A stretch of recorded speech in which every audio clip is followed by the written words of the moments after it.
নমস্কার, cooking with আশা চ্যানেলে তোমাদেরকে স্বাগত। আজকে আমি তোমাদেরকে বেলে মাছের রেসিপি দেখাবো। তার জন্য দেখো এখানে বেলে মাছের পিস পিস কেটে নিয়ে এসেছিলো বাজার থেকে, সেটাকে ধুয়ে নুন হলুদ মাখিয়ে নিয়েছি। এখানে নিয়েছি সর্ষে, টমেটো, কাঁচা লঙ্কা, মিক্সিতে আমি ভালো করে পেস্ট করে নিয়েছি। আর এখানে নিয়েছি ধনেপাতা কুচি। এখন আমি গ্যাসে কড়াই বসাবো। গ্যাসে আমি কড়াই বসিয়ে নিয়ে তাতে সর্ষের তেল দিয়ে নিয়েছি। সর্ষের তেলটা এখন খুব ভালোভাবে গরম হয়ে গেছে। মাছ ভাজার জন্য সর্ষের তেল নিয়ে নিয়েছি, তো সেই তেলটাকে কিন্তু খুব ভালো করে গরম করতে হয়। এবার আমি এতে মাছগুলো ভেজে নেব। মাছের পিসগুলো আমি দিয়ে দেবো।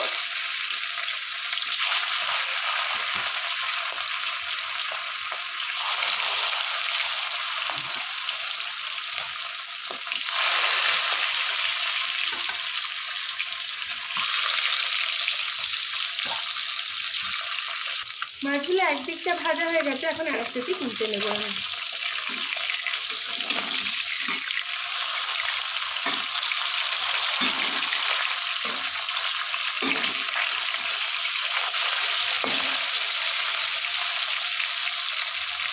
মাছের উল্টো দিকটাও এখন ভাজা হয়ে গেছে, এখন এগুলো আমি কড়াই থেকে তুলে নেবো। এইভাবে একে একে সব মাছগুলোই ভেজে নেব।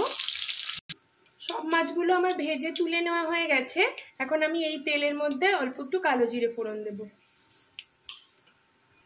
কালো জিরেটা ভাজা ভাজা হয়ে গেলে আমি পেঁয়াজ দিয়ে দেবো। পেঁয়াজ কুচিয়ে রেখেছিলাম, পেঁয়াজটা দিয়ে দেবো। পেঁয়াজটা আমি যতক্ষণ না বাদামি হয়, বাদামি কালারের হয়, ততক্ষণ অবধি ভাজবো। পেঁয়াজগুলো এখন বাদামি কালারের হয়ে গেছে। এখন আমি যে সর্ষে, টমেটো, কাঁচা লঙ্কার পেস্টটা করে রেখেছিলাম, এর মধ্যে গ্রেভির আন্দাজে নুন, হলুদ আর অল্প একটু চিনি দিয়ে নিয়েছি। এটা এখন দিয়ে দেবো।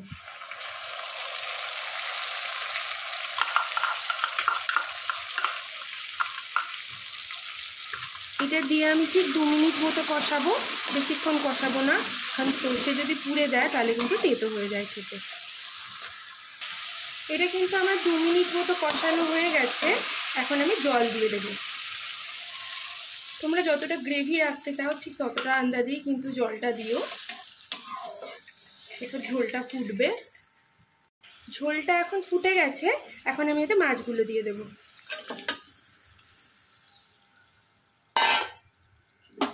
মাছগুলো দিয়ে ঠিক 2 মিনিট মতো ফুটবে।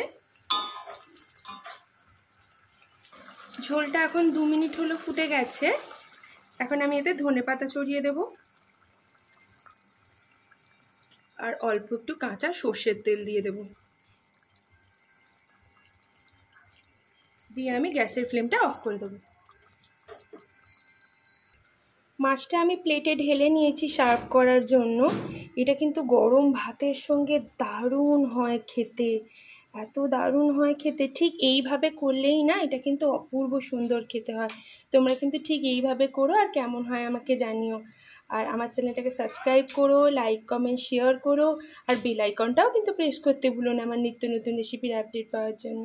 ধন্যবাদ।